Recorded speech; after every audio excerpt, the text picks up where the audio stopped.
from a lengthy text, even without reading the entire passage. To start, everyone in the class will be given the same text. Then, each member of the group will be assigned a small piece of the text. Once you know what part of the text you are responsible for, start reading. Work independently. Look for key points, new information, and answers to questions.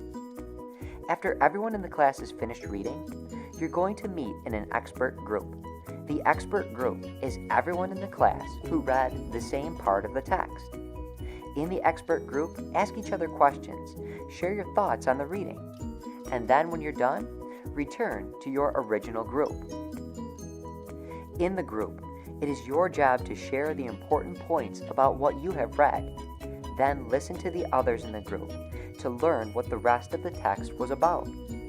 As a group, make sure everyone knows everything about the text, because at the end of the activity, your teacher will assess your understanding of the entire text. Jigsaw.